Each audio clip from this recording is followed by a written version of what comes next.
gente, voltei. Agora tá melhor, né? Soltei os cabelos, né? Então vamos continuar? Então beleza. Bom, eu tenho outra pergunta pra gente começar de novo esse nosso bate-papo, tá? Bom, o que a geografia tem a ver com bullying? O que a geografia tem a ver com bullying? Bom, vocês sabem muito bem que a geografia, enquanto ciência, ela tem uma preocupação em estudar, em analisar a sociedade, as relações sociais estabelecidas no tempo e no espaço. Tudo bem, né? Então, olha só. Então, se a geografia ela tem essa preocupação em analisar as relações sociais, quem que é a sociedade? A sociedade ela é formada por um grupo de pessoas, não é isso? Socialmente, grupo de pessoas. E um grupo de pessoas, se a gente fazer uma outra divisão, nós temos o quê? O indivíduo. E esse indivíduo é o quê? O ser humano, não é isso? Então, olha só, o ser humano, a partir de uma ação particular dele, de um comportamento, de uma atitude, ele pode transformar o grupo e, consequentemente, gerar uma transformação na sociedade. E na sociedade pode gerar um outro tipo de transformação que é a um nível mundial. Então, olha só, nós temos aí 3 escalas. A escala local, regional e a mundial, tá? Então, beleza. Vamos entender um pouco isso. O que tem a ver, professor? Mas ainda não está claro. Eu não estou conseguindo compreender, professor. Ó, presta atenção, gente. Tá. A sociedade, através das suas atitudes e do seu comportamento, ela vai gerar alguns resultados. Como, por exemplo, a violência, né? O uso de entorpecentes, de drogas, né? Principalmente no comportamento violento. Ou a pessoa tem 2 atitudes, ou ela faz uma agressão para um terceiro, ou ela faz uma agressão contra ela mesma, né? Então, olha só, o bullying ele está ligado justamente na questão do comportamento.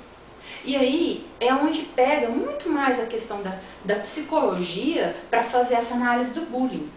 Mas eu, enquanto professora de geografia, eu tenho essa obrigação de falar com vocês sobre o bullying.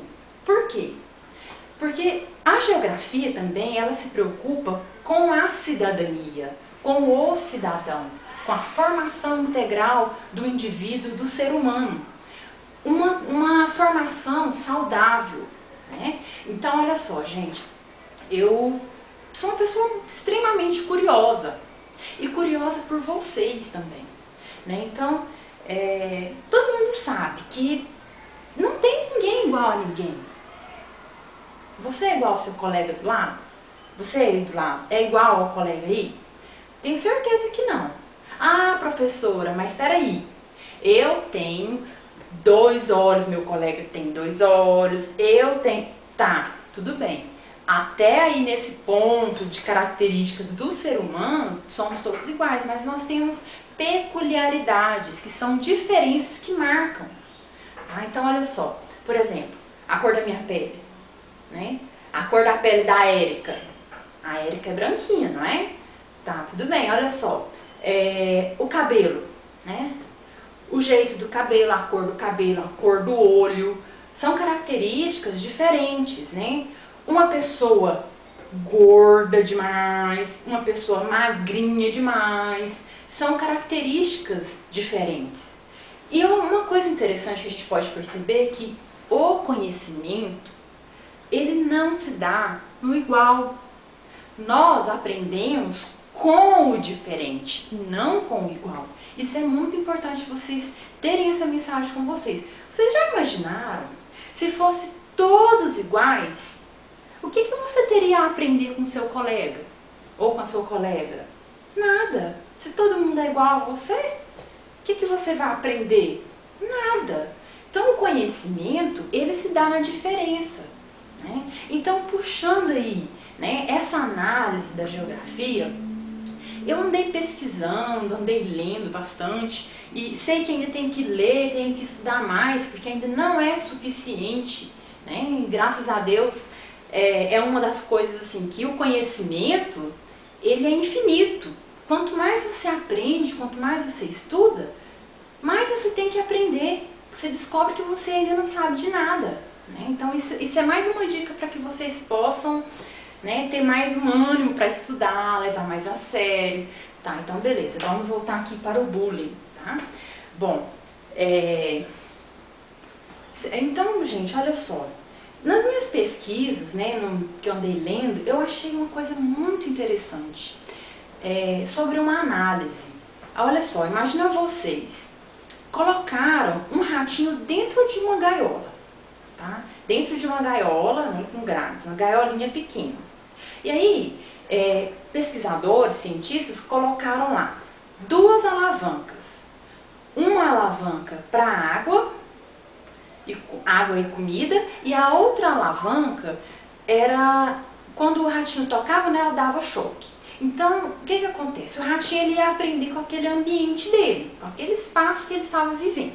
Então, olha só, quando o ratinho tocava na primeira alavanca, descia a comida. Aí ele descobriu e aprendeu com a experiência que quando ele tocava naquela alavanca da comida, descia comida ou água para ele.